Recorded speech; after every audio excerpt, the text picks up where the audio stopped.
Welcome, neighbors. Good evening.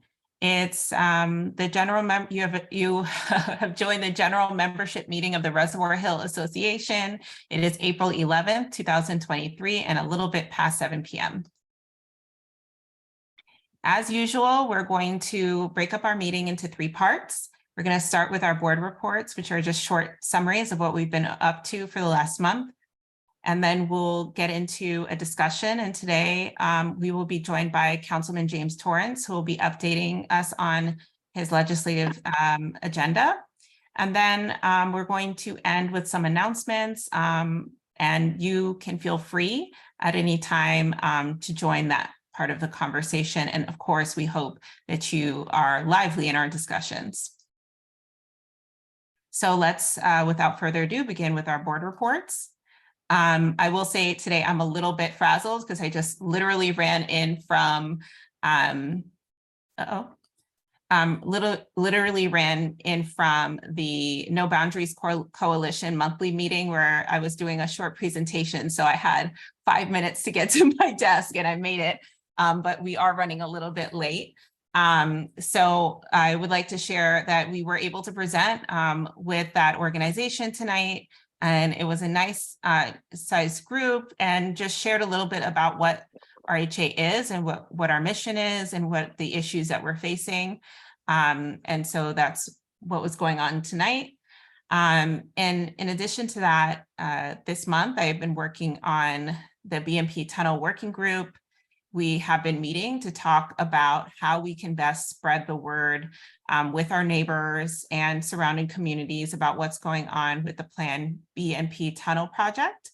And from that meeting, we have decided there are 2 efforts that we would like to support. And we would love if anyone on the call can help support those efforts for you to join. One of them being making sure that folks who have in the past or even now been a part of smaller organizations within the neighborhood. What we were told is that there were a lot of elderly folks, a lot of folks that were very active in the community that are no longer, who actually did a lot of work in resisting the tunnel previously or educating about the tunnel. And we would love to welcome them back into the work. And so if you identify with that or you know someone who would, please do reach out to us and share your names if you'd like to get involved. And the second effort is to join other folks who are meeting weekly. We're going to have a little event near, I believe, Lenox Street. Is that correct, Brandy? That's correct. Yep. Join a organic meeting of neighbors and share what we know so far about the BMP tunnel. Additionally, we were able to reach out and join another community organization in their Amtrak presentation so we could get a better sense of how neighborhoods who are on the verge of tunneling are much higher in the timeline, how Amtrak is handling their concerns. And so that was very eye-opening and made it even more clear that we need to be more organized around this issue, because if we don't, it doesn't seem like Amtrak is very organized in sharing information with communities, especially when houses are being acquired and folks are being displaced. So I think it's really important that now more than ever, we all get involved in understanding the impact of this project on all of us. And one thing I just wanted to clear up before I pass it on to folks, we had a super lively conversation last month that has led to a lot of questions about membership levels, how to become a member of RHA and what that means. So I just want to make sure that everyone on the call understands what it means to be a member. So firstly, everyone who joins our mailing list and who attends a meeting or wants to identify as a member is a member of Reservoir Hill Association. However, we have a particular type of membership, which is being a member in good standing. And what a member in good standing is someone who comes to half of all meetings for a year. So starting from today, looking back in the last year, you should have attended about half of them. And then you would also have paid the $12 membership due fees. And why that was decided upon in our bylaws, which you can read and are available on our website, is that we wanted to make sure that any issue that we vote upon, folks are educated on them and they've actually heard the discussion surrounding it. We're a very discussion-based organization, and we want people to know what the debates were, what the positives and negatives of an issue are before they vote on it. And so it was decided in our bylaws that that's how it would work. So if you have any questions about that, please feel free to reach out. And then I also want to make something that I think was not done so well, and I will take credit for that in making clear what position letters are. So organizations have position letters where it's on behalf of the organization. So RHA says something. And then there's neighborhood positions where the Reservoir Hill community thinks XYZ. And so we have different strategies for both. So if we're going to have a neighborhood position, that's when we would go door to door and solicit feedback from each most impacted neighbor. And we have a really good track record of doing that, especially with development issues. And then we have organization positions, which are just what we believe as an organization and as a membership body. And those are two very different things. And I want to make sure people are clear on the different tools that we use to share our positions as an organization. So that's all that I have to share, and I will pass it on to Jerika. And if you have any questions, please feel free to share in the chat. So Jerika. Yes, I don't have anything right now. Other than I know a couple of people were I got several calls about the property that had come down on Madison Avenue, that historical piece of property. And I did try to reach out to, I think it was still the owners, and I have not gotten anything back as to what happened, why that was considered a emergency demolition of that building. So that's about the extent of that. The West North Avenue quarter has not met. So we don't have any update on that as well. Thank you, Jerika. And I'm terrible with, my memory is like, I remember things, but I don't remember a lot of names in detail. So I'm trying to get the address of that property just in case people have concerns about that. I'm sure Brandy would address that as well. Yeah, it's in my next slide. Awesome. So we can move on. Awesome. And you can address that issue. Thank you, Jerika. You're welcome. Okay, Chet. Oops. Good evening, everyone. I'm Chet Myers. I'm the treasurer. There's a little bit more detailed report this month because I actually had time to sit down and do it. So far, our total bank balance right now is a little over $2,300. Our year-to-date income from January 1st is $637.52. And I broke that down by monthly values. The January income was mostly from the movie night event that we had in December or November, I think, but that was in the accounts in January. And we've had a couple of people start to sign up through our new donate website button through PayPal. You can pay your dues online through that. One person paid their dues in April, which is our $12 due amount right there. So I've created a bit.ly link if you want to donate through that. I haven't yet been able to set up the Cash App abilities for us. I need to set up a Cash App account for us to be able to accept Cash App donations as well. I think their business thing is a little bit new, but I have not had a chance to do that yet. But you can donate either by PayPal or through a credit card through the website at that link right there, or you can use the QR code on the screen. And that's about all I have, unless anybody has a question. Chet, I know some people aren't on PayPal or maybe don't use online payment. Is there another way that people can pay their dues? Yes, sorry, that probably should be on the slide as well. I'll add that for next time. You can drop off check or cash donations. If it's cash, please put it in a sealed envelope. And you can drop it through my mail slot at 720 Reservoir Street. It's near the Lenox Street Garden on the Reservoir Street side of that. Or we also have our PO box, which you can mail it to the PO box or to my address. I don't have the PO box off the top of my head. I don't know if you have that, Kendra.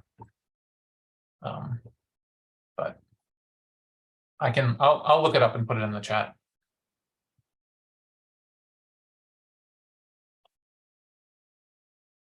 Okay, thank you. If you put cash, please do not just drop cash in an envelope in my mailbox. Just put who's sending it, like your name and your address, please, so we can keep a record of that. And if you're leaving it as your dues, please write that on the envelope as well. And the same if you drop a check off. And the other thing is, if you do want to do through the website, you can set up a recurring donation. If you want to do pay annually or monthly, you can set that up as well if you want to set it and forget it, as Ron Popeil used to say long ago, if you remember that. And I'm done. Thank you, Chet. Brandy. Hi, everyone. Thanks for joining us tonight. We had our second Architecture and Historic Preservation Committee meeting last week. It was very good attendance. Thank you, anyone on the call who attended the meeting last week. Last week, we chatted a little bit about a very early stage idea/project, which is a neighborhood monument survey.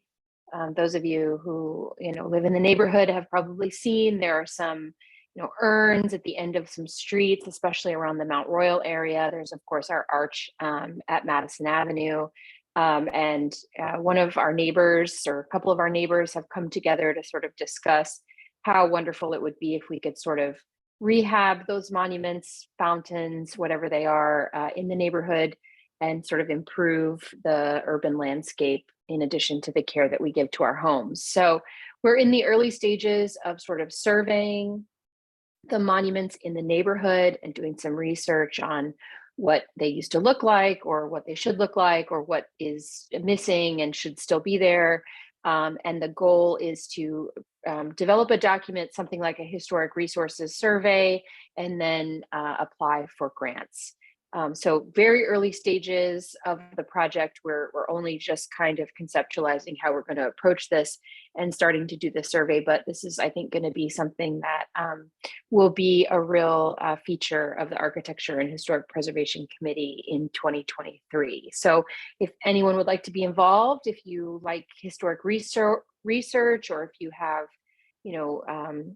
knowledge of the neighborhood that maybe someone who's new to the neighborhood doesn't have, like myself, or you're really good at writing grants, or photography, or even landscape architecture, we would really love your participation. So please don't hesitate to contact me at historic@reservoirhillassociation.org.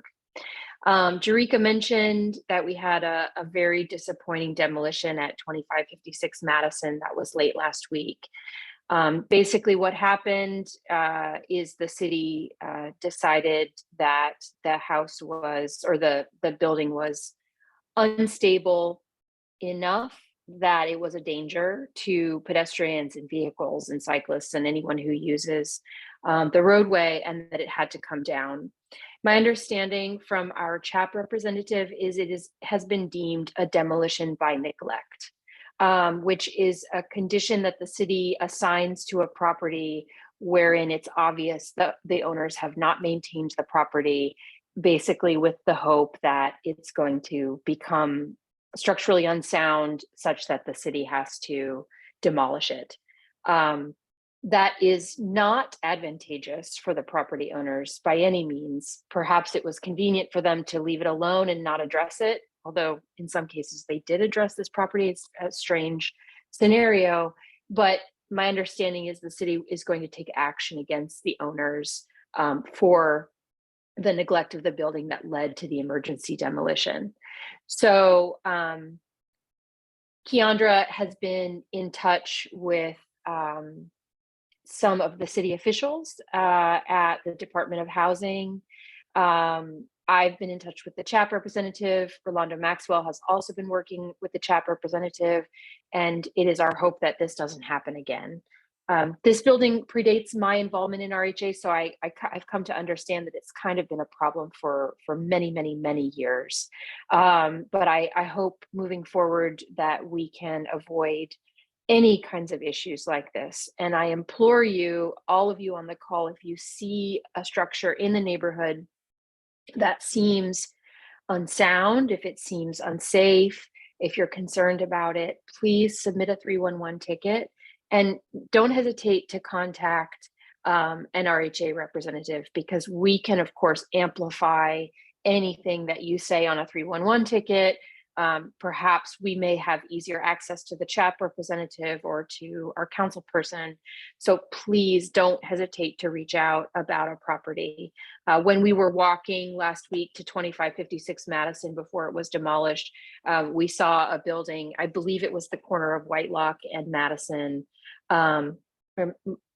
Maybe it was Whitelock and Utah, that looks like it's in need of structural addressing. So I'll continue to walk through the neighborhood and look. Mr. Maxwell is always in the neighborhood and looking for properties, but you guys really are our eyes on the street. So if you see something, say something, as they say in the airports. And that concludes my my update. I see that there's some action in the chat. Yeah, there's a question. I don't know if you'd be able to answer it, but do you think the property you're thinking about is 2428 Utah Place? Kathy Epple says 2428 Utah Place, which has a tree growing out of the foundation, has a sign on it saying it's condemned. Does that mean it will be torn down?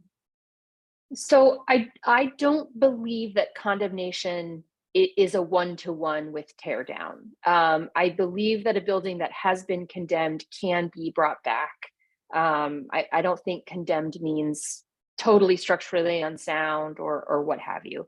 I'm not sure that's the property. I don't remember the tree growing out of the foundation.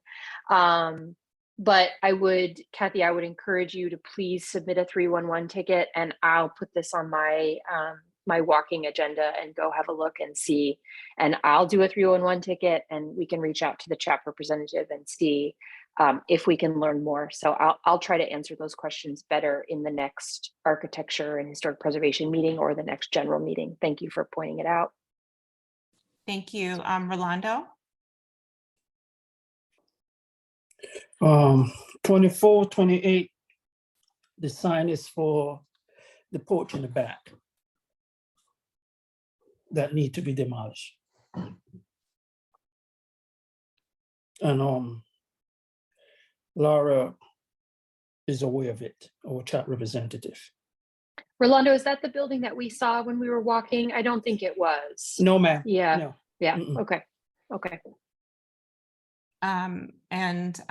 I would just like to reiterate what Brandy says. Sometimes when you don't live on a block or you're not very close to a building, you can't tell how far gone it is. And although the city does update their records, some things fall through the cracks. Like sometimes buildings have severe damage to their roofs and you can't really tell from the street. But if you're living on that block, you can see it much clearer. So it's really imperative that we work together to report those buildings before it gets to the point of an emergency demolition. So thank you, Brandy. And I guess I want to add one thing.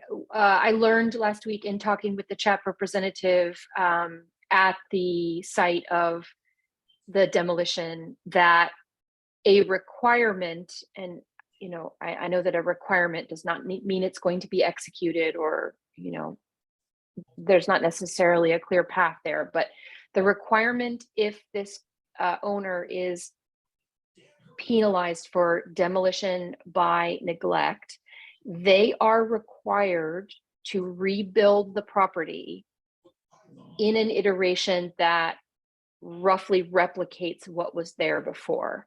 So, acknowledging that this property was one of the few commercial spaces in our neighborhood, it is my understanding that at least that framework for commercial on the bottom must be replicated when they rebuild this structure.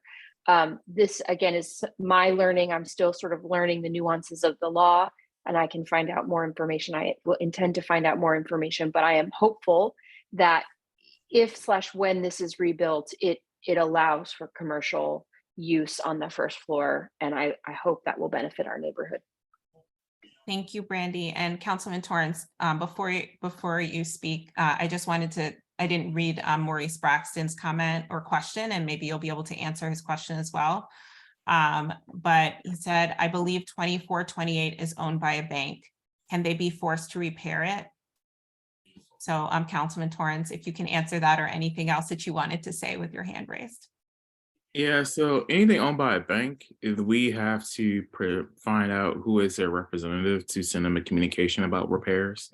Ultimately, we will have to do civil action with banks because they don't move unless there's civil action.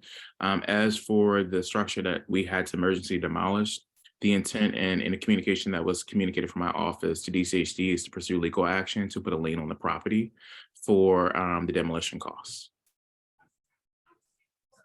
Thank you, Councilman. Actually, Ronnie, can you comment on that being bank owned? I didn't know that it was. Okay, and someone is also saying, Lily Goldsmith said, I think 2428 is owned by someone who inherited it and lives out of state. That is correct. Okay. That's Okay. correct. Okay. All right, so we'll keep moving because I know that we want to hear about Councilman Torrance's legislation and the goals with that. And so I want to make sure we have enough time for the discussion. So I'm going to keep it moving. Okay, you're up next, Rolando. I have no updates. Okay. Except for that, you know, all the work that you're doing around that building and everything else. Okay. All right. I'll keep it moving though. I'll keep it moving. Lauren Mohammed. Yeah, so moving forward into the season, we will be re-engaging the children at the Dorothy I. Height Elementary School for the spring grow season. So Isabel Artesian and I are working on dates of as soon as next week. We're just waiting to get some plants from the Great Kids Farm and one of my resources. I will request that somebody on the Green Committee, hint, hint, clue, clue, me and a few other people can turn the dirt in their box before that date. I don't know what that date is, but between now and say next 10 days, get our little area cleaned up so that when the kids can come, you know, everything will be prepared. On the other side of that, Keandra, Janae, and myself have an appointment with Principal A and Isabel Artesian on the morning of the 13th to discuss adopting the green space behind the elementary school. And our idea behind that is it's a very useful communal space that's just being not cared for at all by anyone. So if we could take charge of that space, it'll be a communal space. We'd be able to maintain it, keep it clean, and potentially get other things going on in that area. That's at the location of Ducatal and Linden. So if you're not familiar with that space. And yeah, I'm doing a lot of things, guys, but that's all relating to RHA at this time. Those are my updates. Thank you, Lauren. And I also want to plug our Green Up Cleanup that's happening this Saturday, starting at 7 a.m. There's going to be a dumpster over on Lenox and Mount Royal Terrace. I'm looking into the crowd, hoping anyone will save me if I'm saying anything incorrectly. And we should be out there until around 11 a.m. At the earliest, I'm sure. And usually we have a little bit of coffee, a little bit of donuts, lots of music. And the goal is to clean up a block in collaboration with other neighbors that live on that block and do a little bit of beautification in that area. But also, if you're not in the mood to get your hands dirty and in the dirt, you can also utilize the dumpster to do a bit of spring cleaning. It is the season, as Lauren says. It's the season of growth and renewal. And so if you have something that you need to get rid of in your home, it's a wonderful opportunity to use those dumpsters for that. And I thank you for reminding me, Lauren, that a lot is going on for folks. It's Passover. It's also Ramadan. We're entering into a new season. So greetings and happy holidays for all of those who celebrate. I will continue on. Thank you, Lauren. Janae.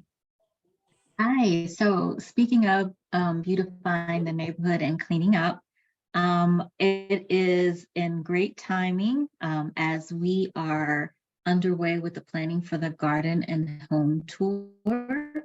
It is the 27th annual event. And so I wanted to really filled out a lot of information as far as being on the tour stop. So we have currently about 13 tour stops at various homes, gardens, and green spaces within our neighborhood. We are going to require a lot of support and help from volunteers. And so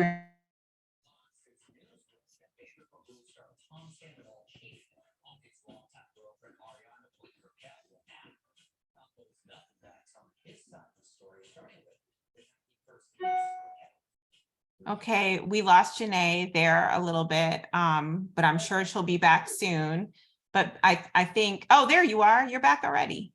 oh, okay. Okay. So yay me, I have an unstable connection for some reason. And it especially does its thing when I'm talking. But anyway, so let me go quick. We need volunteers to help before, during, and after the event. And so even if you're not a tour stop, there's plenty that you can do. We would like to have a few more houses to be.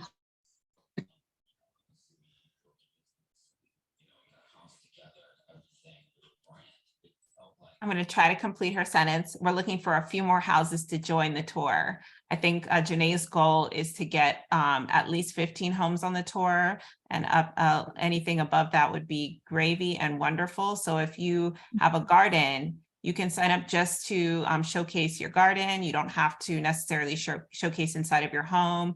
But if you'd like to do both, of course, you can do both. And we're just looking for neighbors. It's a wonderful event. It brings out a lot of people. And the real goal is what happened to me, which is I attended this tour and I said, I want to live here. You know, it's a great moment to get to know our community, to learn about the architecture of our neighborhood. And I hope I'm not speaking over Janae if she's back. Okay. And it's a long living tradition. I think Chet educated me last year that this has been going on for around 30 years. So it's a wonderful, we feel extremely privileged to be able to continue this tradition. And if you want to get involved, not only in putting your home on the tour, but involved in managing the event on the day of the event, we definitely need volunteers to help with ticket sales and helping with organizing the food trucks that we're hoping to have out, and to help clean up and spruce up the neighborhood, or to just membership drive and get the word out about RHA. Reach out to events at Reservoir Hill Association for more information. That's Janae's email, and I'll continue on and hopefully we can catch her at the end when she comes back. Yes, I'm you're back. back. But yeah, but you said it. You said everything that I wanted to say. And you know, I've heard a lot of people share that a similar story, that they decided to purchase or rent because of the Home and Garden Tour. And I would love to collect some of those so I can add some quotes to some of the advertising that goes out. But absolutely, scan the code if you would like to be considered to be a part of the tour.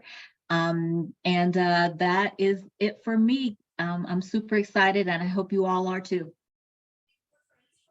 Thank you, Janae. Okay. Oh, and when is the next meeting for the events committee? Yeah, thank you for saying that. There will be a communication that goes that goes out to those that are host on the tour this week. And then we will have 3 meetings prior to with the folks that are hosting. And so 2 will be virtual, 1 will be in person, fingers crossed. And then our next scheduled events meeting is going to be the 27th of April. I'm hoping that we can get something on the books for volunteers and to button up some of the last of the planning in the next week. So more to follow. I'll be sending out communication. So looking forward to connecting with everyone, and we'll take it from there. Thank you. Daryl. Howdy. I didn't change my slide, but I have a report. So marketing is going to be focused mainly on supporting the garden and home tour at this time. I looked at all of the things that it entailed from last year, and I realized that that I need to have a completed marketing plan and to have promotional materials prepared. So once, so events has chosen colors, so then I have design work to do. We have design work to do insofar as the artwork for the garden and home tour. And then we are supporting events, helping with sponsor letter writing and correspondence with individuals that are going to be a part of the tour. So primarily marketing at this time is going to support the garden and home tour. We will be working on we will pick back up our primary mission or our primary program with Lobby in the Lobby. We do have a subcommittee headed by volunteer Michael Clark. We have gone about speaking with managers at the residential towers, and we've gotten some interesting responses, some curiosity more so than how are they being helpful, but that's to be expected insofar as that's concerned. And then one thing also we want to do is we want to, and we're going to be looking for input for this, is that we want to pick back up that the flyer that we're going to distribute along with all the other stuff that we're distributing. We're going to distribute the flyer that says this is what Reservoir Hill Association is. That's the reason why I did the reel ahead of this meeting to show individuals, and that's just a small a small representation of all of the things that Reservoir Hill Association does. A group of volunteers, all volunteer elected organization that is working in order to create solutions for everyone in the Reservoir Hill community.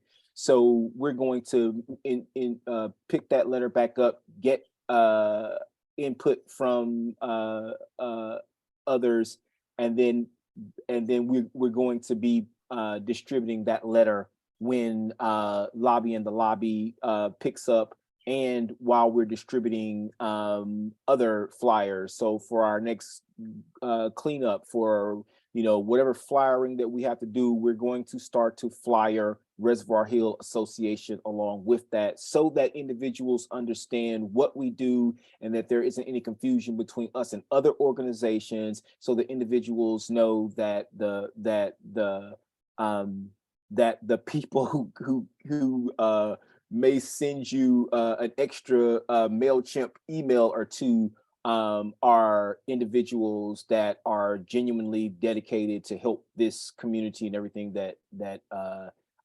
is required in order for a community to be healthy and thrive and to deal with density at the same time. So that's all I have. Thank you. Any questions? Thank you. Thank you. And just a quick reminder for everyone on the call, if your name isn't on your image, if you can switch that, and if you don't know how, you can just message me and I can update it for you. That's the way that we take attendance. So I just want to make sure everyone is counted tonight. Also, we meet on the 20th of April. I didn't say that, and our meeting will be hijacked by events, but it'll be there that with that meeting that we will have laid out we will lay out the marketing plan and everything that marketing is doing to support events. Thank you. Thank you. Okay. Arlen might still be at the meeting that I left earlier. I don't see him on the call and he might still be there. So really quickly, I know that he wanted to share that if you weren't able to attend the Madison Park North meeting, it was shared with us that the models for those homes or a model for the home should be completed by October, the end of October.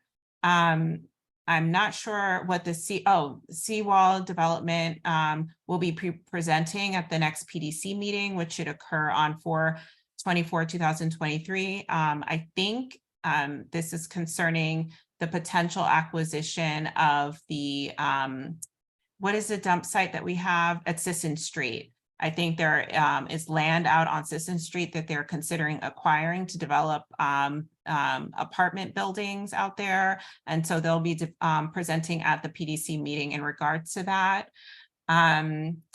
The 2001 Park Avenue development is still under 90-day developer review with the city. That's the last update that we heard in in March. I don't know how I did this. Okay. We had our chat updates from Brandy and Rolando. We're still, and we can talk about this with Councilman Torrance about the potential conversation with the Department of Transportation about planning and planning for developments. And then additionally, he was going to share a survey of the Upper Utah Madison Neighborhood Association about the bike path.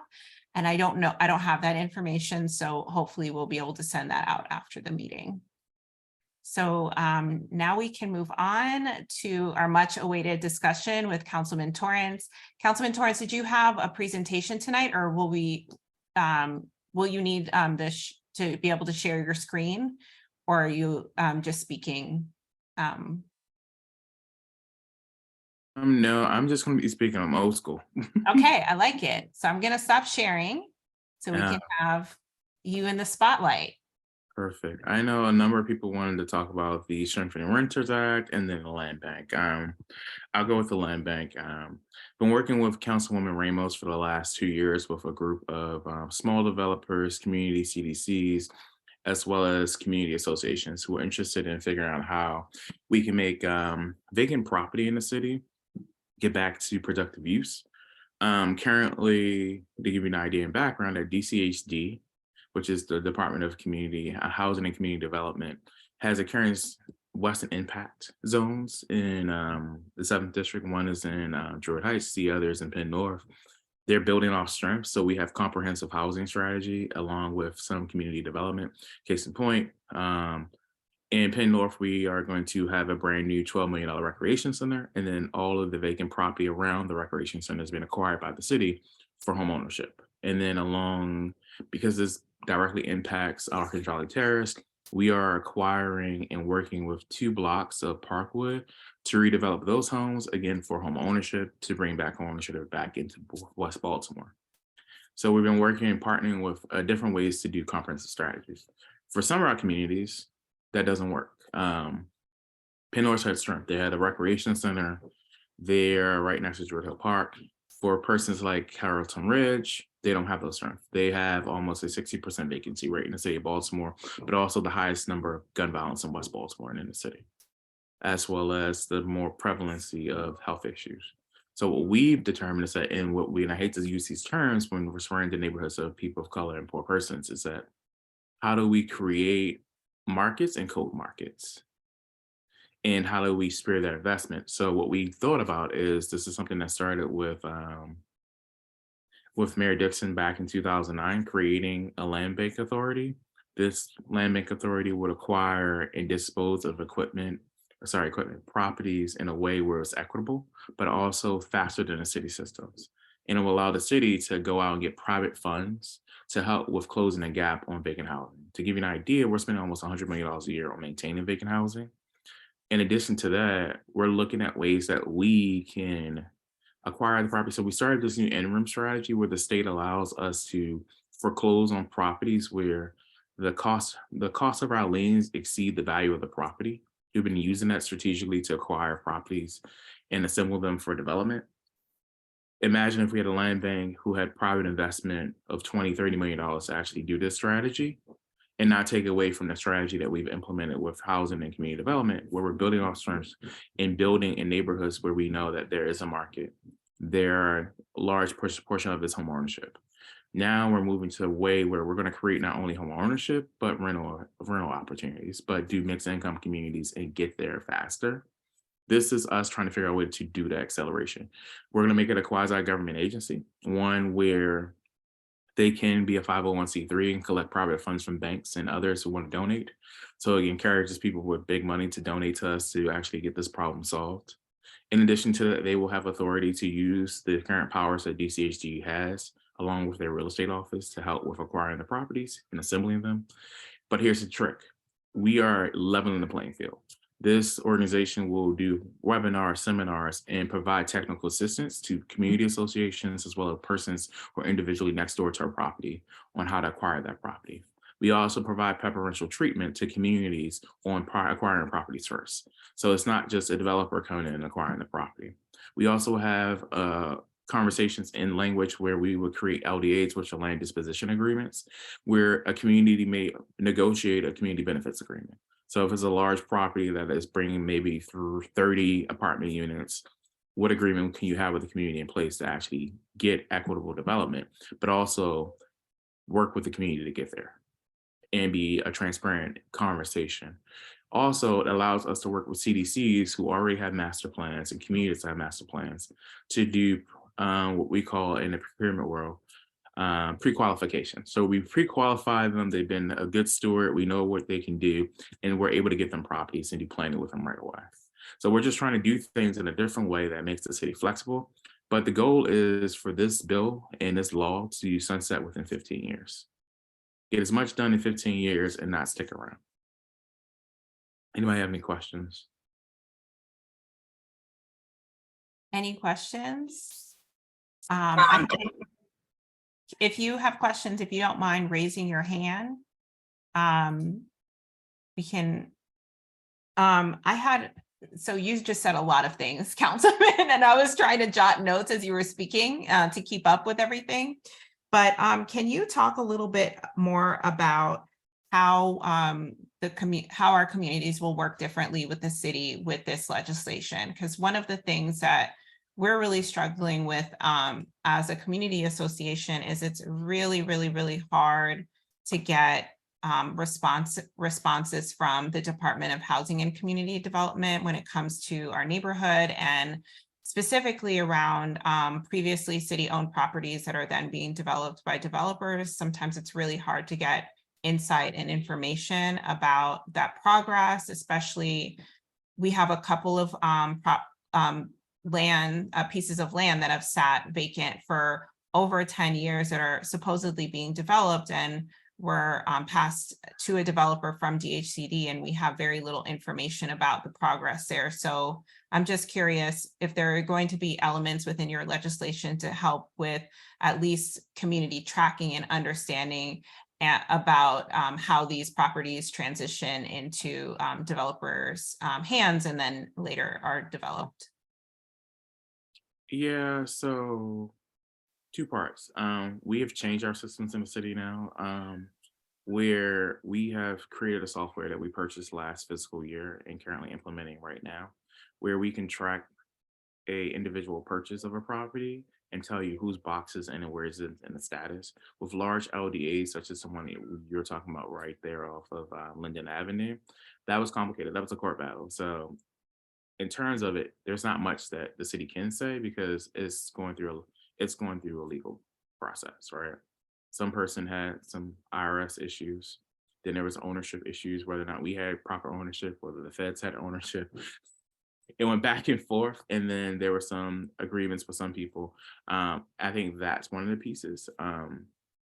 This new process where we have one ideally what we prescribe and had conversations with our colleagues about is having the land bank have community focused organizers to help communities organize, because one of the biggest issues I see that does not happen in my district is when a school building goes vacant and we have no actual like purpose or like idea what we're going to do with it. And that's a large piece of city land. The other piece is right now, as we're using Project Core to knock down properties and have vacant lots, how do we use those vacant lots? Do we prioritize them for community land trusts, which the land bank can acquire and then give to the land trust to keep it permanently affordable?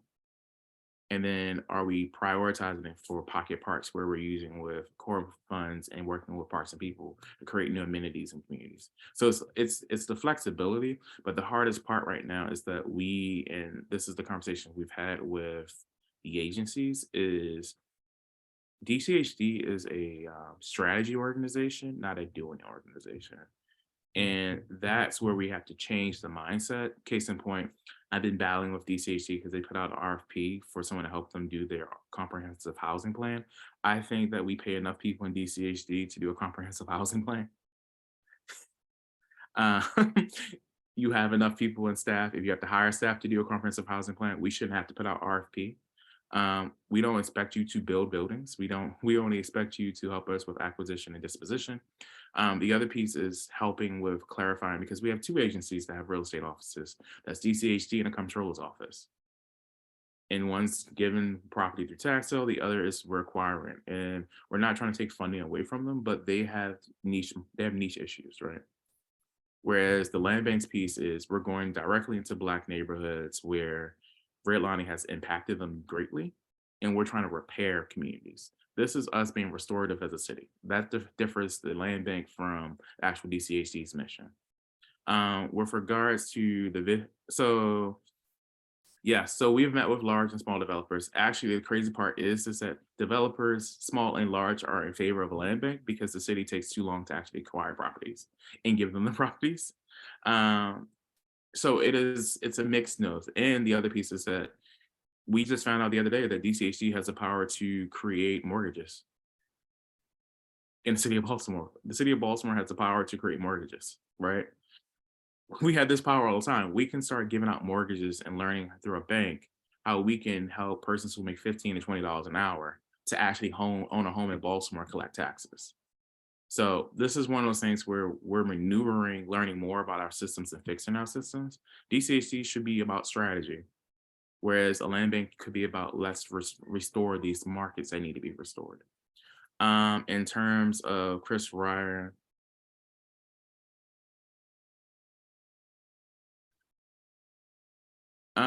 so that's the issue with purchasing vacant. So we're using in-room because if you are dead or alive and our liens exceed the value of your home, we can acquire it.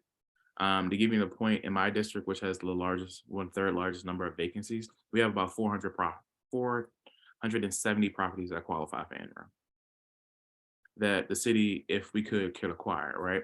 So to give you an idea what the processes are, so if you go through the receivership process where we're going through a court process where we never get title and we're asking the court to find a new person to actually acquire the home, and you go up for auction, we don't control the disposition on it. It takes 2 years to get to that point. But up until the actual auction, a person who owns the property can pull a permit, and then we can't auction the property because under the agreement, they have to do something with the court to pull a permit to actually fix the house. Some people do it and they don't. So we've gone through that process multiple times. It costs us a lot of money.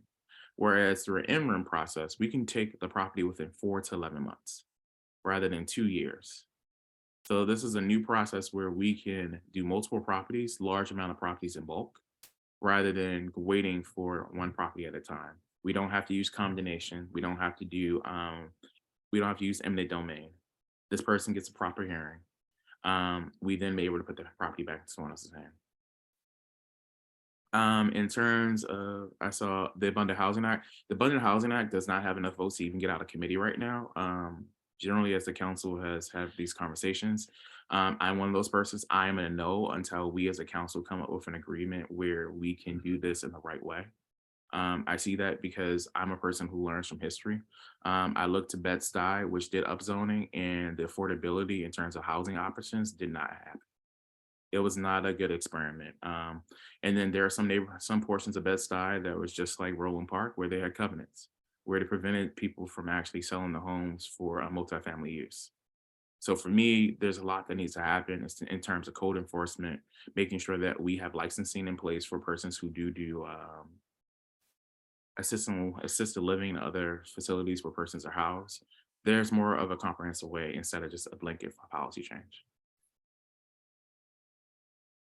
Thank you, Councilman. I know that we had L. Ward. Your hand was up for a while. Did you have a question, Councilman? Yes, I do. Hi, Councilman Torrance. I am a 30-year Maryland resident. I came over from Howard County to Baltimore City in November of last year. I purchased a property that had apparently, unbeknownst to us, been sitting vacant for nearly 20 years. I've actually written your office about this. And the investor came in, did what we think is an illegal flip, but we're looking into that now, and basically sold a house as fully, completely renovated, restored, that was never up to code. And basically what has happened is I'm in a property that just covers up, conceals what was rotting and what was in disrepair for 20 plus years, or around 20 years. I've called 311, I've called DHCD, and I'm furious. I've written your office. We spent more than $250,000, on this house. And I don't even have a certificate of occupancy. Mm-hmm. So I'm a squatter in my own property. So we have a bill in place right now that we're trying to get out of committee, which would actually help us with stopping that. So under Maryland law, they should disclose it, but they don't disclose it when you don't have occupancy. This is why it's important. I learned this for myself from moving into my home. My basement was never permitted for. And I had water damage within, I'll be truthful. I gave them $19,000 as a down payment. I walked into my house less than a week later. I had a $10,000 bill for water damage in my basement.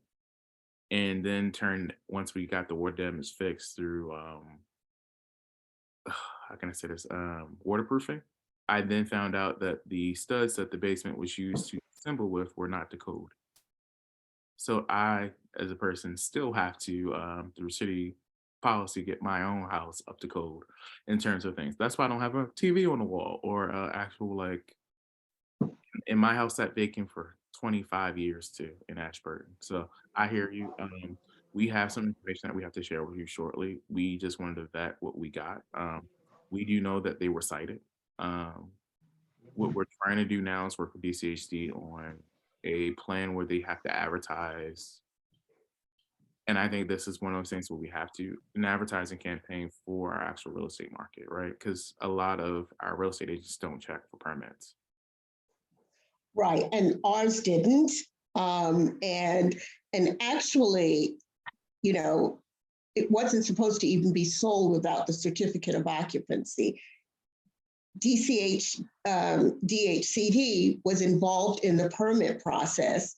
So at some point, presumably they would have seen the permits and said, no, you can't do that because you're basically just concealing, and because they have to get approval. So we haven't passed any inspections.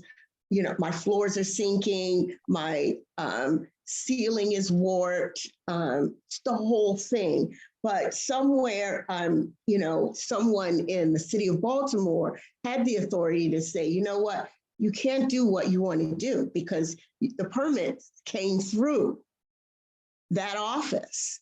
And somebody comes over here and looks at it and says, okay, well, you can do this or you can't do this. But what you can't do is just conceal it. Okay, so I don't even know what's underneath here. Okay, yeah. I don't know if I have asbestos. I don't know lead. I don't know any of those things. I know that every rule that you, or every law that you all have regarding this was not followed. So, Ms. Ward, that goes back to that conversation about what our inspectors inspected, right?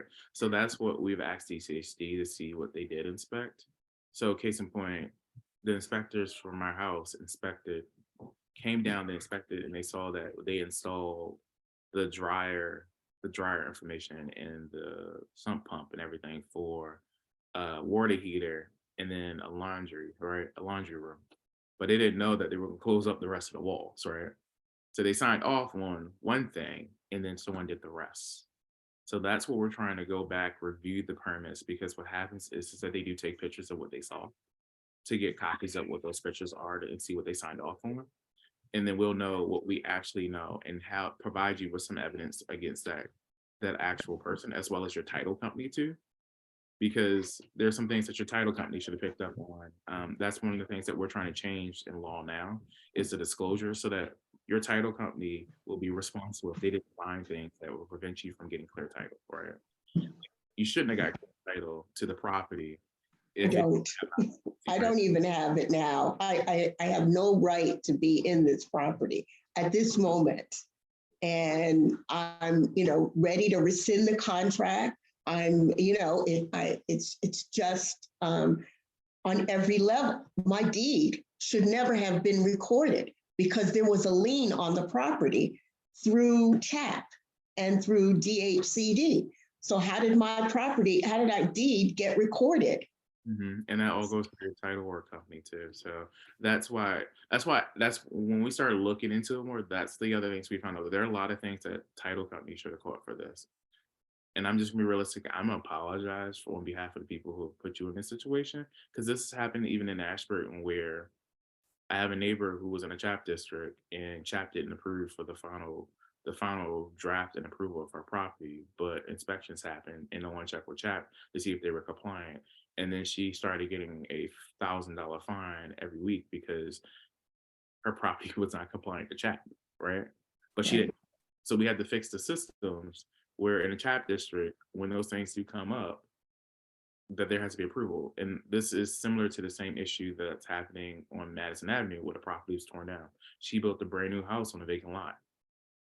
Their liens were removed, but no one checked with CHAP to make sure that the building was correct and within the standard of the time. So her house looked like a brand new regular house that you would see in suburbs.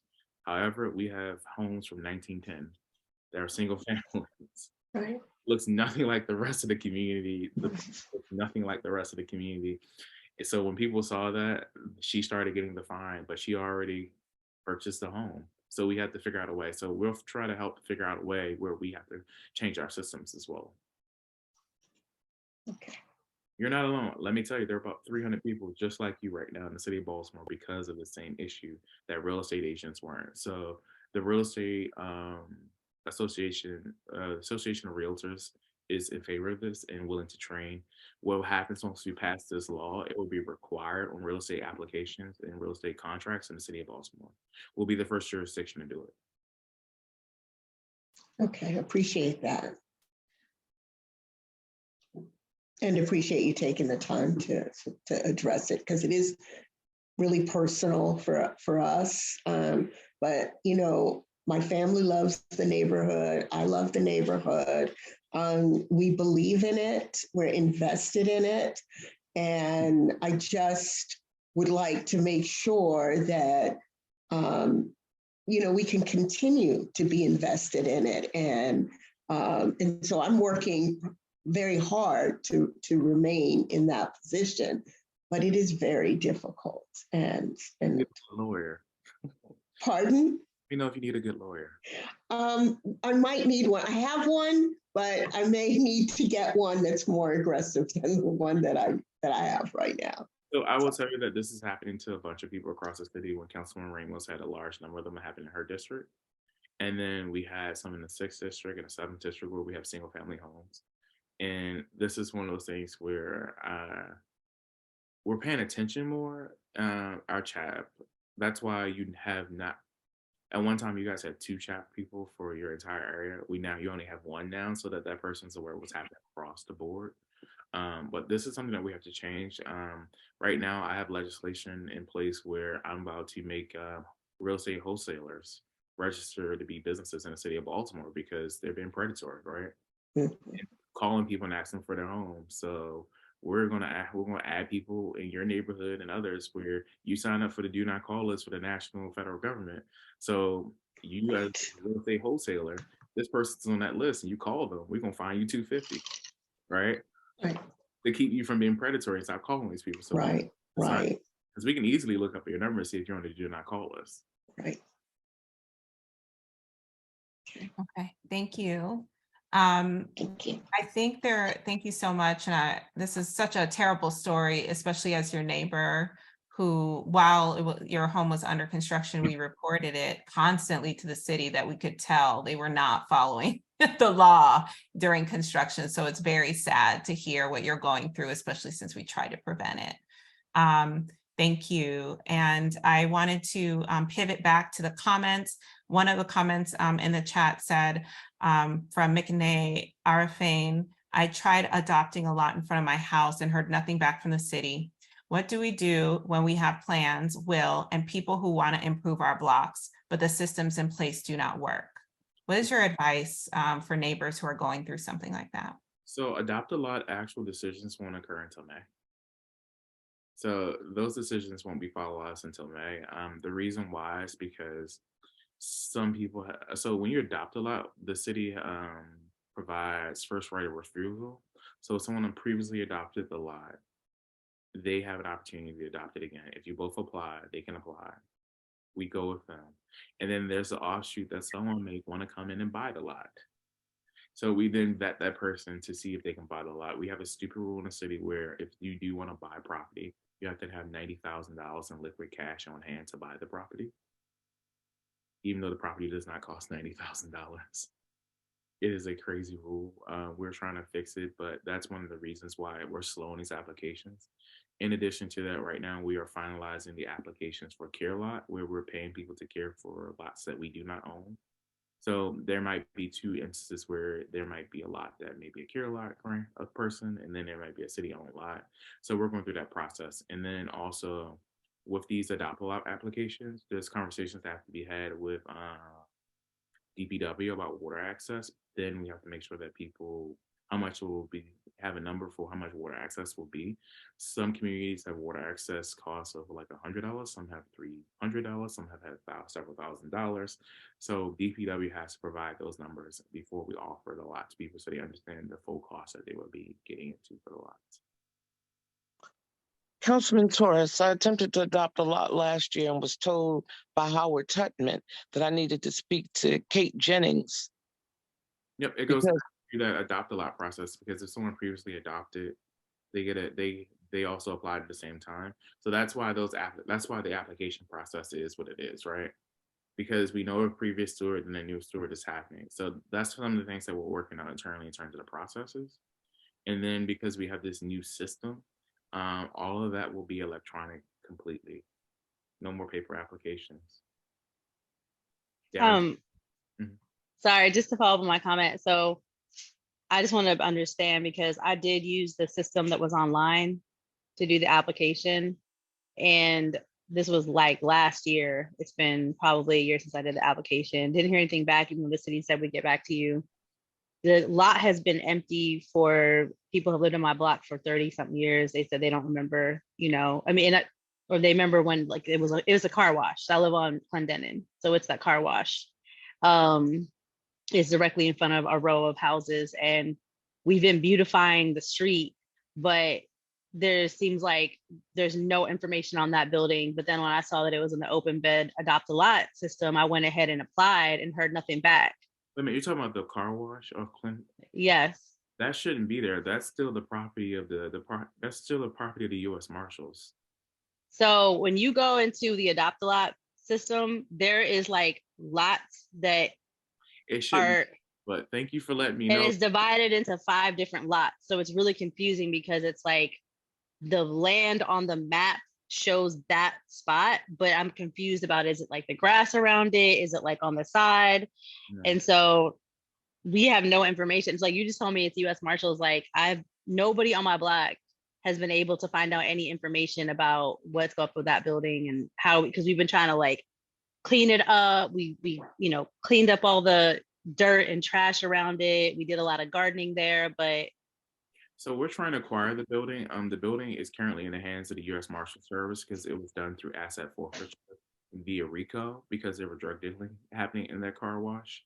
okay. The case has not been finalized because it's still opening, but it is still it is still a property under the U.S. government that they have not transferred over to the city of Baltimore that we have to acquire. Okay, where can I find more information about everything that you just said? We can work with you in the case number, but like that property is still in the property of the U.S. Marshal. You can actually And when you can actually go on their website and see that there is, if you type in the address for U.S. Marshal properties, it would actually. okay, but when you say you're trying to purchase it, what does that mean? The city wants the property. However, we can't. The federal government is not just going to give it to us. We have to purchase it, but we can't purchase it. Got you. Our RICO case has been finalized. Okay, thank you. That answers a lot of questions that we've had about that property because it's directly in front of us and there's nothing we can do. Okay, thank you. Thank you. And Councilman, is that property slated for acquisition from the West North Avenue Development Authority, or is that something separate? It's from the city. We've been looking for potential locations for a new health clinic. So, Oh, okay. so we've been looking for a lot of new locations in the area. That was one potential site. I don't think we're going to do it anymore, but we do want the property in good hands. Okay. It's a commercial space, but also we're waiting for the federal government to finalize an actual case for RICO for some people who were arrested and convicted and still waiting for convictions. Okay.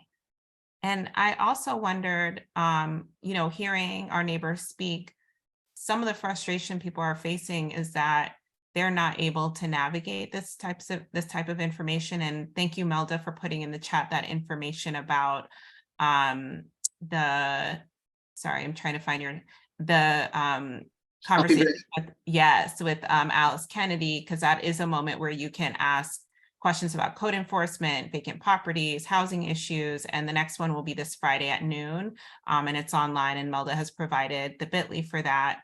But I share the frustration of some folks because we've definitely tried to adopt a lot and not have heard back. And of course, you can't speak on this particular process because you don't run this particular process, but I wonder if there could be a potential opportunity to sit down with folks that have more power in over the system so that we can get more quicker information, because a year is a long time. I know that we put in our application last, I think, February, and never heard back, never got a rejection or an acceptance. And that's occurred with us for applying for grants or applying for other opportunities with the city. We never hear anything from DHCD, not even we received it, not a you've been rejected, nothing, zero, nada. And so that creates, and I feel you on, I have the passion, I have the energy, I want the desire, I'm seeing this issue, I want to solve it, and you won't let me solve it. It's very frustrating.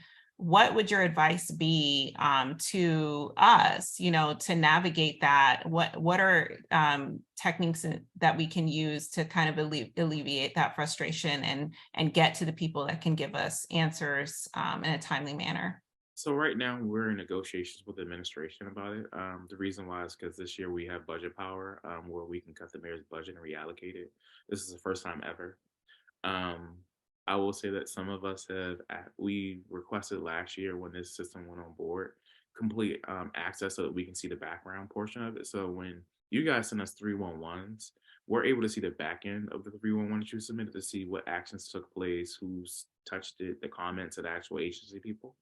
Case in point, for Ms. Ward, when people filed the 311s against the property last year, we were able to see who the inspector was, so we can directly question the inspector ourselves, because it allows us to be transparent. We have not gotten access to the system, as well as other dashboards that we're trying to get access to. So a part of it is that we could cut our way to get access and hold the money and until we have an agreement to get the access. So we're trying to use two things: leave a lead with strength and cut the budget. Case in point, there's been another items that there's been a number of items that DOT has not delivered for my district, and I have started whipping votes to cut a certain office out of DOT until they can give me the answers, which means that DOT will be without an entire staff and office until we go through the council process to give them a supplemental to send the money back to them.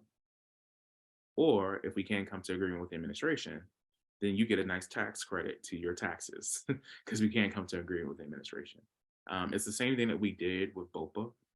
That's how we got rid of BOPA's director. It's the same thing that we did with the sheriff's office to ensure that we have money for attendance rights to council. So this is something that we are experimenting with to show that we as in groups and numbers can change things. That's why we've been really listening to people, but also looking at the priorities. Case in point, this may not impact Reservoir Hill. One of the things that we have in the budget right now is a portion of it is moving forward with design for Lillian Jones, which is in Sandtown, Winchester, for a brand new recreation center. But what does impact Reservoir Hills right now in the budget that I'm trying to protect right now is that we have 30% design and payment for the environmental study for Drew Park Lake Drive, right? Which allows us to get 30% there, which puts it automatically into the CIP process and we can move forward with it. In addition to that, there's also the money that we just got from the state and copying more money into that. So right now, in total, in terms of CIPS, in terms of this district, we're about $15 to $17 million that we have to protect out of the total 170. So roughly around 10% of that money is coming here, right? Without counting the water infrastructure money. I just don't count that money. The real money that really impacts the city. So we are literally playing with budget powers to make sure that things stay in there. So one of the case in points, you all probably heard that we had a $93 million deficit. The administration had ideas, approached the city council about what those ideas were. So some of y'all don't know is that the city of Baltimore drew the Kerwin formula and carried, and we thought we were going to get a $15 million increase for education that we had to contribute to. It turned into $90 million. So we immediately had to start cutting agencies' budgets and looked at cost savings. So we had a number of positions that were open for more than 3 years where the administration agreed along with the council to eliminate those positions to have cost savings, where agencies are now submitting proposals for long-term cuts that they can sustain in their agencies without offering an increased taxes to you all, right? Because the commitment was that none of us would raise taxes to actually balance the budget. But that puts us in a hardship, right? So case in point, we are more than likely will have a task force on how to cut BPD's budget next, right? That's one of the next things, because that's the biggest budget to go to, and then really have conversations about, should an administrative sergeant be sitting at central headquarters, or should he be in an actual patrol car in the Western District patrolling the streets along with the officers? So we're literally having those high level and minutiae conversations right now. One of the things that's happening now with my office and BPD, which impacts you, is the post designs for the new Western Police District, because I sit in 5 police districts, which currently is unsustainable for a council district, which is the northern, the northwestern, the western, the southwestern, and the central, right? You guys are in the central. However, the central is overwhelmed in terms of like things in closer to Pennsylvania Avenue and down to Martin Luther King. So how do we redesign and incorporate you guys into the Western District, where we are now looking at the Western District with additional officers who have 2 DAT units that can actually respond faster to things than the Central District can. And then also the Western District officers, in terms of our NCOs, walk the beat. So they can actually add your neighborhood as a physical beat post where they can walk for a couple hours and be seen and visible. So that was one of the rationales of pushing you guys into the Western, because they have actual bodies that can actually be present and move forward. So that's a lot that's happening in the background with a lot of meetings and pushing where the budget goes. Okay, thank you, Councilman. And I want to let Terry Brown be able to speak. Thank you for your patience. No, and thank Melva for reminding me there was a meeting today. Councilman, I really appreciate all the information you shared. In hearing some of the departmental budgets that they had for real estate development, for acquisition, for mortgages, it seems like it's a lot of silos and not enough bridges that make it easier for the average person to have one-stop shopping where they can make one call, and some of their concerns could all be handled within that one call without them being referred to someone else. I've had a real estate license since 1988 and have continued to have one in the state of Maryland. And normally when people buy a house, they have an opportunity to have an inspection. They have an appraisal. They have various different lenders. They go to get qualified. You have the buyer's broker and the seller's broker. But all those transactions are coordinated. There's bridges between them. And then even though they're independent, those silos are bridged in some way. So if the city of Baltimore has the ability to give up mortgages and they do have acquisition of land and they are working with developers, where is the, how do you say, the gatekeeper? So when an average person who's interested in moving to Baltimore or developing in Baltimore, or trying to figure out how to navigate for mortgages and stuff, and since it is city-owned property, are you all looking at some sort of committee or some one-stop shop to make it easy for the normal person who doesn't have the bandwidth that you have and the knowledge you have because you're there working on these bills and things that's coming out? But how do you help that individual kind of navigate through the system a little bit simpler? So that's a part of the conversation with DCHD. We are trying to push them to change their systems because they have control over them. So that's why we're going back to, you're a strategy organization and you can't do everything. That's come down to even considering, and this is one of the things I've had frank with the mayor, is that DCHD's leadership does not look like me, right? In a city that looks like me, right? How do we change that? I'm gonna be frank, we lost a head of DCHD that was very developer friendly, and then we've changed the auspice of that, right? And then we have all these current investments as commitment, right? DCHD is very committed to its current limited impact and mission in terms of like the Western impact plus the strategy.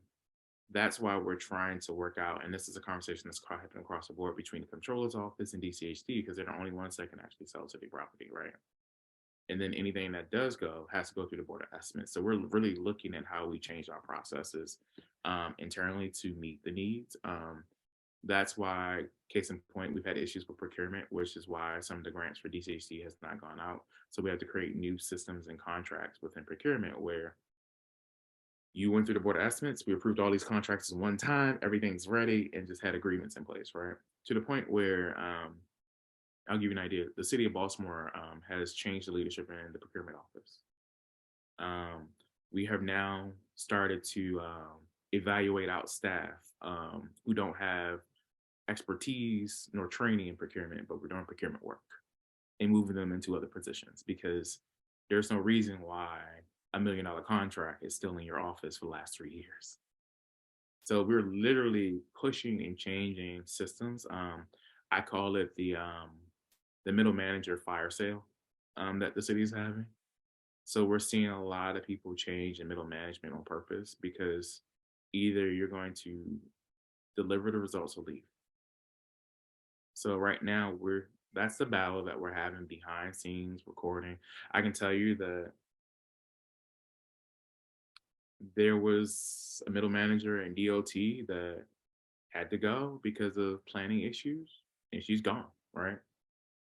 It happens because diametrically there was no leadership there. There was no accountability.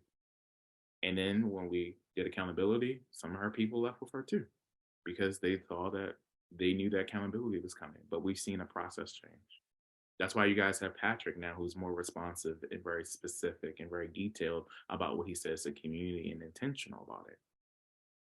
It's taking a change to get there, but we're getting there. I mean, it's even in the police department, it's taking a change too.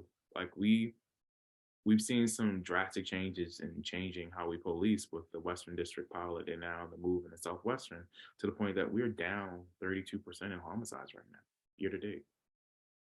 So like it's slow, it's deliberate. I hate that it's slow and deliberate, but contrary to Fox 45, crime is actually kind of down in Baltimore City right now. Knock on my glass table, because I don't want to jinx it, because we are lagging right now behind our numbers from last year. And we're not like lagging like 1 or 2 murders. We're talking about 20, 30. So we're trying to right now move up the mayor's summer strategy for young people, where we're going to be offering a lot more activities for them to do, so that we're not policing Black existence of children, right? It's going to take some deliberate action. That's why we're instituting this curfew. Just like at the harbor, people won't tell you that there were kids from Baltimore County and Rowan County that were at the harbor that were actually causing issues, that were arrested and now going through the juvenile justice system right now, right? This is the issue of where children were banned from being in malls in Towson and White Marsh and Howard County and Anne Arundel County, right? This all comes down to, where's a public space that people can gather? No one cares, right? No one cares about the harbor right now, right? Because there's no shops, no businesses there, or things to do. And that's why there's that conversation about redevelopment. It's just intentional right now. Thank you, Councilman. Rolando.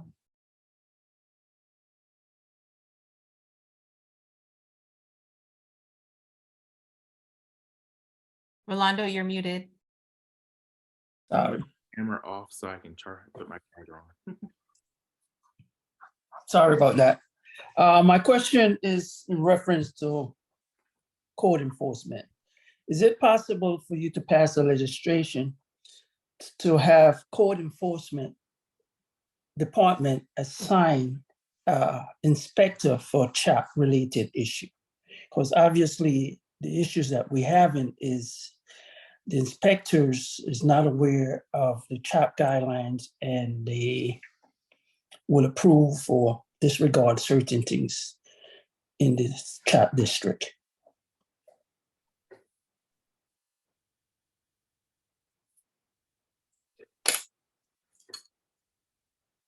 Councilman Torrance, did you hear the question? I think he had to walk away for a second to get his charger for his laptop, so we I can might. hear you. Rolando, Okay. that's a staffing thing, right? So right now, that's also 2 things, right? That's a systems issue with planning and chat persons, right? There should be a conversation between them, but that's 2 different agencies and having that conversation to actually do the work, right? So that's one of the things that we're working on. I'm right now in a budget battle, because I think that our code enforcement should not work 8 to 4. Because everybody knows if you work 8 to 4, I'll just do all my illegal activities at 4:30 and no one's going to come out. I'm just going to be transparent with you. That's what some of these people do. I had a lady at 2:00 in the morning take out her window, take out some bricks, and created an entire basement entrance at night, right? And the Baltimore City police officer couldn't even find her. So we're literally trying to figure out ways to work with people. Case in point, one of the things we're considering is providing the sheriff and his deputies with training so that they can issue freaking housing fines like every other county, right? So, so if they're available, they can come out, they can find you, right? It's a guy with a gun, because you never know when you're doing these. And this is one of the things that we're going to push back from our inspectors, like, Baltimore is dangerous. I don't want to pull up on someone doing illegal work. What if they have a gun or something, right? This is real. This is reality, right? We had a housing inspector who came from Howard County, and he doesn't go to people's houses unless he has a police officer with him, because he's scared, right? Because when he was in Howard County, someone shot at him for for actually doing an inspection and citing them, because these citations aren't cheap. I mean, so that's where we're looking at how we change that. So training sheriff deputies to actually come out and do fines, especially if they go into an apartment and they see that there's actual housing issues, right? How do they issue a citation right then and there if they're looking in there? So this is one of the things that we're trying to figure out right now in terms of how do we reuse people and repurpose them in a way that, and this is the other piece, repurpose them in a way that makes sense and is cross training. So one of the things is, how do we give a chat person the ability to actually issue fines as well?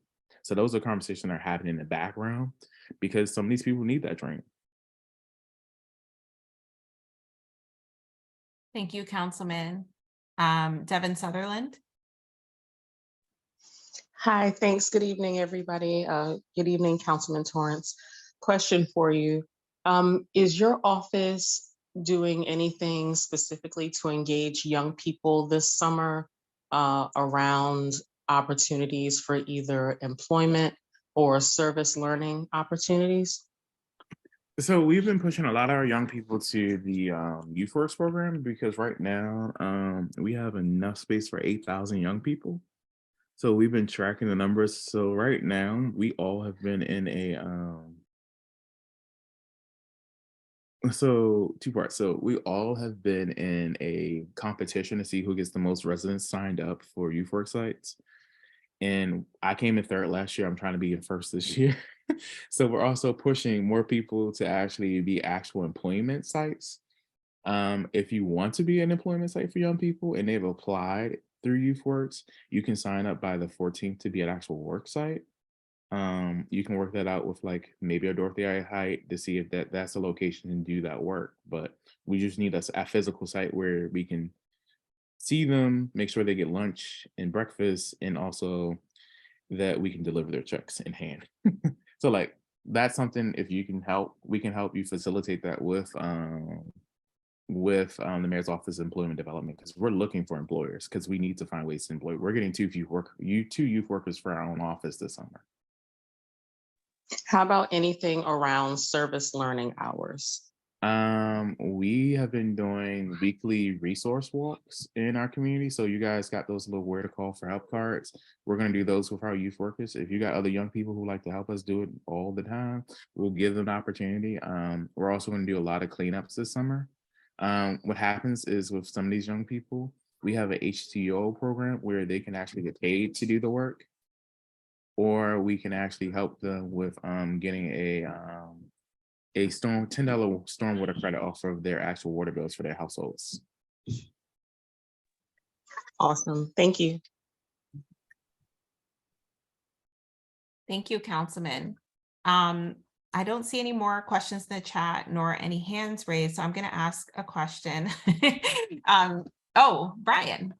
Okay, I'll ask you a question, then you'll be next. Okay, Brian. So I was curious about so you talked a lot about the land bank legislation, but I also heard about some legislation that you are trying to pass concerning landlords and taxes. Is that true, or did I make something up? Is there other legislation that you're working on, Councilman? Yeah, there's a lot. We are working on legislation in terms of holding slumlords accountable. The reason why is because we have a number of people who own properties that have 20 or more units, and they're basically allowing them to be dilapidated. So case in point, 3 properties in your neighborhood are owned by the same gentleman. He has rats, mold, roaches, bed bugs, all those things in the properties. And we're trying to change the law so that if we get more than 10% of the building or 20% of the unit building to actually make complaints, we can do the entire building without permission from the owner. Currently by law, the landlords won when we got the rental licensing law back in the day, about 6 years ago. That if it was a building that had more than 10 or 20 units, I believe, don't quote me on this, they had to get their own third-party inspector, and they had to inspect 10% of their building. If I'm getting my own third-party inspection, I'm going to take you to the most immaculate portions of my building, right? And this also includes our hotels. So we started finding issues when visitors were coming, and they were like, this hotel, who name begins with an M, may potentially have mold in the actual hotel, right? But it passed inspection. So we're now going back and creating a system where we can come through, and if we get more than 20%, we're going to keep up on that building and be able to do random inspections. At one time, our inspectors could randomly inspect the entire building if they wanted to. They didn't go to the actual apartment that you wanted to do. And right now, if you made a complaint about your apartment, we got to get permission to enter your apartment. Your landlord is not going to give us permission to enter your apartment. If there's issues that we will cite them for, especially if each issue is like a $250 fine. I've seen apartments where we've issued almost $10,000 fines just walking through the apartment. So there's a lot, but those are the ways that we're using the systems, changing the systems and unintended consequences that we have from past laws. And just a quick follow-up, what is the role of a community association in supporting legislation like that? Because those are the kind of things that we really want to see changed. Do we write letters to support? How does that work? You can write letters to support to your fellow council members, administration. You can show up to the hearings. What this does, it helps us with getting pressure that the people do want this to happen. Some of the landlords have come out saying that they're opposed to it because it's just onus on, it's not fair because they can have tenants organized and just complain together and not be legitimate complaints.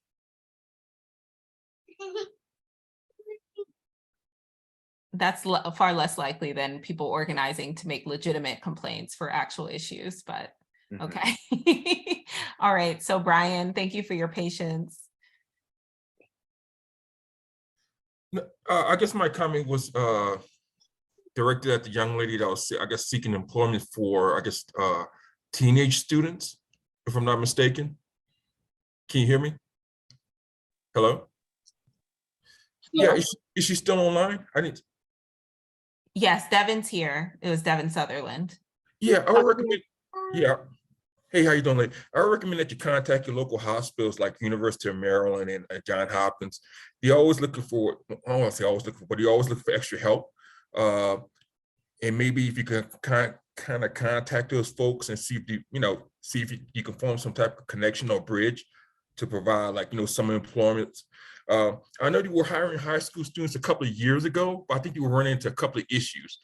One was, some of the kids weren't showing up. Two, a drug test is still required, and there were a lot of kids who was testing positive. And then I think, what was the third one? There was a third reason, but these are all fixable issues. But if you get a chance, or like I mentioned before, I'll reach out to the local hospitals and see if they can help you out as well. Thank you. Yeah. Thank you, Brian. Okay. Any other questions? I'm scanning the chat. Current concerns, comments. I saw there was a follow-up for YouthWorks. Yeah, it's only because you said that you won the competition to sign up to most businesses. I have a business that doesn't have a brick and mortar, but I work out at different locations, and I did want to do the YouthWorks program. I'm on the listserv and attended the info session, but I just saw that there were some challenges for the type of business that I have. And actually, I know quite a lot of people that, like myself, that work with youth, but don't have, a brick and mortar, but, we have payroll set up and everything to support that. So I just wanted more information, could, point me in the right direction and troubleshoot a workaround for that, so that we could, like you said, if we have different sites that we could use physically, I'm happy to do that in the neighborhood. I work with Strength to Love Farm and Our Time Kitchen and some other places in the neighborhood. Hi. They can see you now. You can say hi. Hey, baby. Yeah, so just curious, since you seem to know more about that than, while we have your ear, but yeah. We can connect. Okay, bye-bye. We can connect you with Moed to discuss that because they can help with vetting those things. Okay, thank you. It's a hard thing because there are some organizations who partner with each other to have a physical site to get youth workers. And then some organizations can't afford to have the actual young people, but we need employers, so we'll just pay for it ourselves. So it's a mixture once we get the particulars too. Yeah, got you. Thank you. I apologize if you all already went over this, and this is one question. Do we have an update on what the, I guess, plans or when they expect to have the road going around Druid Hill Park, where Madison and Utah runs from, finished, or at least where it's more easily for, I guess, cars and people to walk across and travel? If I missed that, I apologize. The update on that. We're still working with fire because we may potentially be getting rid of the median, so that if someone car breaks down in the actual lane, instead of people driving through the big jump, which is unsafe, that we get rid of the median so people can go around that disabled car or vehicle. Yeah, that happened last week. I guess you saw the disabled vehicle, and the guy had to come up the facing traffic to help the car out that broke down right at Utah and at Druid Hill. And I'm like, how long will it take? It's been going on for a minute. I know they did some infrastructure under the ground stuff like that, but I just wanted to get some sort of date on. Yeah, because the water has been tested, the pipes have been tested. They're installing the last bit of piping that will go along. Yeah. We did blasting last year, along right near the Latrobe Pavilion on the other side of the water. The yellow Yeah. pavilion. We had to get through granite and other rock by blasting, because if we didn't, the acid would take 7 years for us to get there. Right.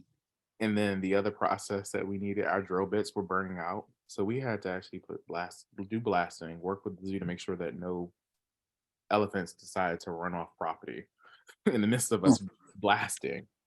But they're finally getting most of that piping in. Once we test that piping in, we'll be able to test the entire system. Once the entire system has passed inspection completely, we will finally do the final restoration where the stone walls will come back up, the grass will be laid down, the amphitheater will be installed, the new entrance will be reinstalled. And then around that time, we plan to redo the entire road and just repave the entire road again, until we have gotten all the funding to do the entire plan from coming off 83 up to Park Circle. So we got to do a lot of streetscaping. And then the goal is to have all that done by January of 24. So the goal is to have all it done by January 24. And right now we are under budget, so we're just praying nothing else happens. I hope not. But under budget. So potentially if there is extra money, we may have a conversation about what else we can do at the park.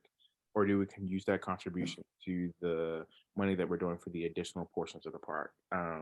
Right now, I think we're at 33 of the actual, 34 of the actual $50 million ask that we've had for implementing the Druid Park vision plan. So we're getting closer and closer. So once we get some more money in, we'll be able to have a boathouse and wetlands and everything else around the park. The kayaking, maybe the liquor board will give us a special liquor license so that you can drink on the boathouse, overlook the water, make it more amenable. And then one of the things that I'm pushing them to add is because there's not enough businesses in the park, adding a food truck area where it's sustainable, where we can bring in businesses to just be there and have tables for people to eat. I think that's something that's cool that we don't have. And we don't have a coffee place that's right there in the park too. So activating the park so that people don't do crazy things. Thank you. So Councilman, just to confirm what you said, January 2024 is when the construction should be done, when we should be able to, where we'll be looking at the park and it will no longer look like a construction site on the lake? Yep, for a few months. And then we start the new stuff. Okay. Okay. Just be transparent. We're going to start the new stuff as soon as after that. So The pavilion's going to be updated. You're going to get your wetlands, so you're going to see people shifting. Things are going to happen in the park, but at least the front of the park will be pretty again. That's wonderful. Okay. Lily Goldsmith. I was just going to sort of ask a follow-up about Druid Park Lake Drive. I think it might have been in our HIC meeting, but I remember Councilman Torrance, you mentioning that there was like a repaving scheduled, I think for like February originally, but because it was so cold, it got postponed. Is that would that possibly happen before, or do you think we'll have to wait until like that January 2024 completion date just to have like repaving? Because I know that there's some spots on Druid Park Lake Drive that are pretty rough. And then sort of secondary to that, while we're waiting for I guess it sounds like things are sort of up in the air as to whether or not the median would be removed or not. But I know that now that the left turn onto Linden is reopened, I know that that's been getting a lot of traffic, but I think, and maybe it's just me, but it seems like all of the cones in the way that sort of block the turn lane kind of makes it, like, it feels more dangerous than it should be. And I'm just wondering if maybe there's any possibility for that to just be sort of cleaned up in the meantime while we're all waiting on the rest. So that's what we're in discussions too. The reason why that's still like that is because people make those very, very wide turns and hit people. So we're trying to limit as much of that turn as possible. So we're experimenting at the same time.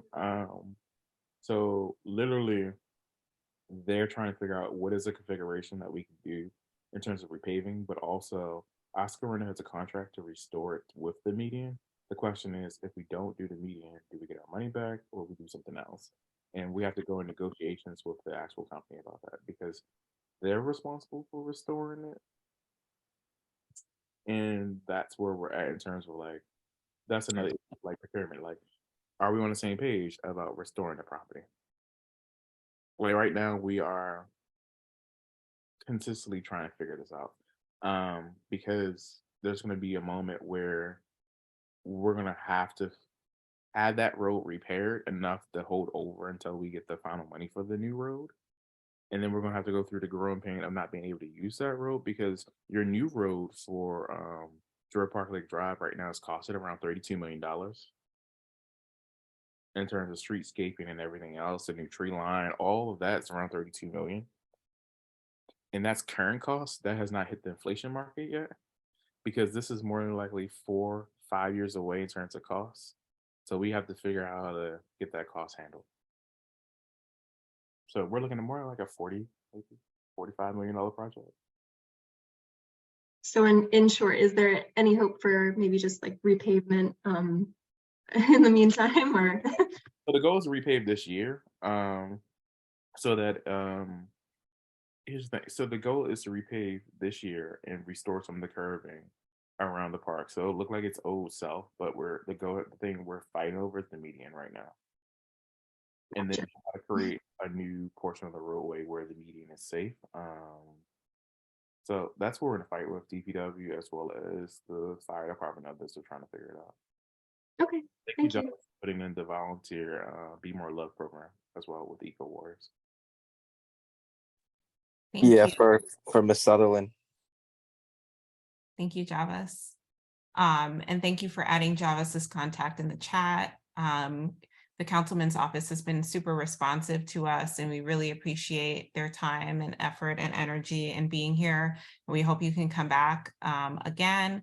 I just was in your conversation and talking about Druid Park Lake Drive, wondering, and you might not have the answer to this, is Druid Park Lake Drive and the park itself a historic landmark? I wonder this because I just noticed that there are like historic yellow brick crosswalks along Druid Park Lake Drive, and would love for those to be maintained in any kind of restoration. So just flagging that. I know that several of the buildings along Druid Park Lake Drive are historic landmarks, but I'm not sure about the drive itself or the park itself, which it should be almost because of who made it. But I'm just curious if you know. The park is not a historic landmark technically. but it is open space, so we're limited in what we can do in open space. Case in point, the zoo is restricted in what they can do in that space too. Building new buildings, they have to go through an entirely vigorous process to build a new building. Anything that we build has to go through a process, even down to the city building a new lake house that has to go through planning commission and legislation just to build it. The roadway is not. I'm gonna be frank with you. The roadway is not a historic thing. The portions that are historic are above right there in Madison Avenue where the trolleys used to pull in and the streetcars, but everything else is not. So that's why what you saw, if it was historic, we would not be able to do the design that you like, which was the 1 lane each way, right? So Okay. and ask if they want to restore the bricks or would you like the bricks? We can give them to you for a project. Yeah, I mean, they're beautiful, really special yellow spot bricks. You don't see them everywhere. And so I was just curious what the city, and we have a lot of granite curbways, and I asked a question to Lauren Shiznick, and she said the granite curbs do have to be maintained even in the non-historic part of our neighborhood. So I guess we can follow up. This is not important to solve tonight, but I was just curious if you knew. And I know we're way over time, and you've been so gracious with your time with us. Chet says there's a full yellow brick sidewalk hiding under the grass along a large portion of the frontage of Druid Park Lake Drive. Yes, they're beautiful. Sometimes you miss them because it's been so neglected. You don't see all the amazing detail that our neighborhood was built with. So I just want to remind folks as our call is ending, thanks again, Councilman Torrance. Thank you, Javis, for being on the call. We hope that you join us again. I want to remind folks that we're having our Green Up Cleanup this weekend. It's a dumpster opportunity. Please come out. It's going to be on Lenox and Mount Royal Terrace. That's a great opportunity to get the stuff out of your house that you need to get rid of, and also to lend a hand in beautifying our neighborhood. Also, please save the date for June 3rd. It's an event you don't want to miss. So please, if you haven't already added it to your calendar, add it now for the garden and home tour. Of course, we'll be back next month. It's an excellent opportunity if you haven't already to join a committee.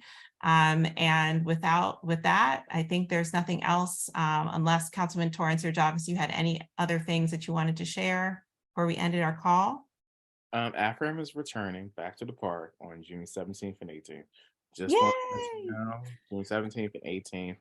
And then the following month in July, you will have the Caribbean Festival. So there will be soca, reggae, large trucks with loud noise and large speakers coming down from Park Lake Drive, and loud music for an entire weekend.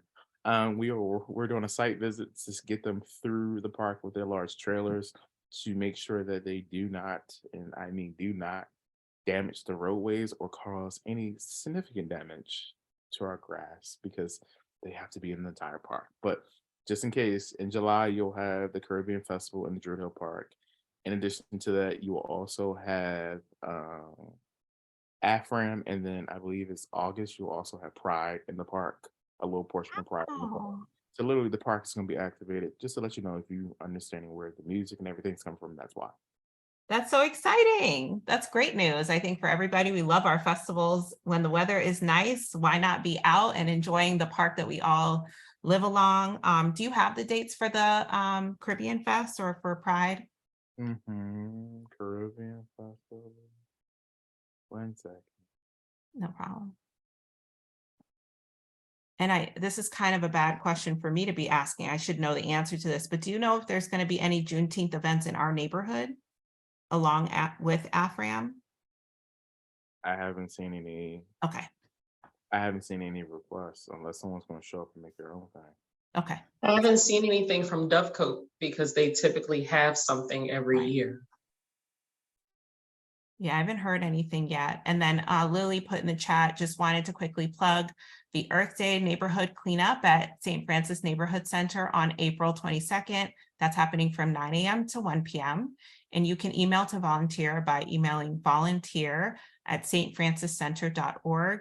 If you're interested in lending a hand, we're going to have a big team. If you wanted to say anything else, Lily, you can. No, that's pretty much the gist.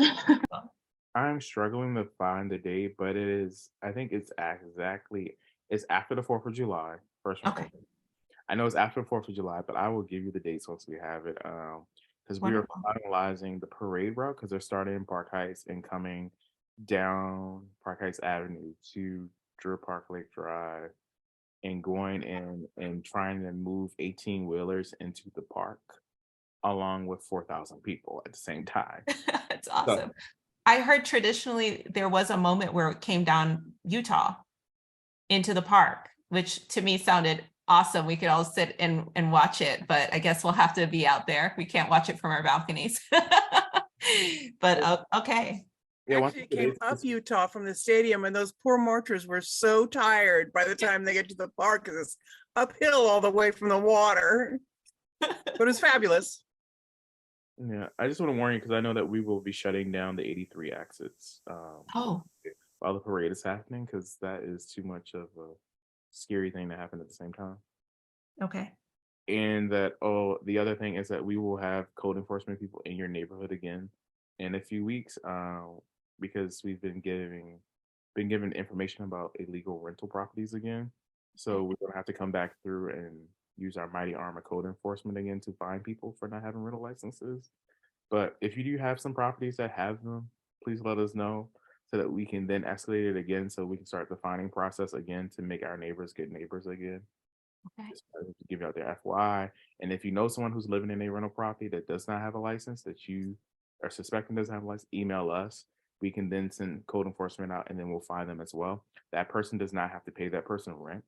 So there's also an additional incentive to get licensed. Okay, and so just repeating that, if you're living in an unlicensed rental unit, you do not need to pay rent because it's an illegal unit. And if you want, I tell people if you want to stay on the property, put your rent in escrow. Okay. And it's an excuse to say that they were not compliant. Okay. All right. That's a good word of warning to anyone on the call. If you're not licensed, get licensed. And two, if you're in an unlicensed property, you know what to do. So thank you again, Councilman. We'll look forward to hearing about the dates for the Caribbean Fest and for Pride. And we'll mark our calendars for June 17th and 18th that Juneteenth and AFRAM are returning to the park, and it might affect I-83. So that's all good to know.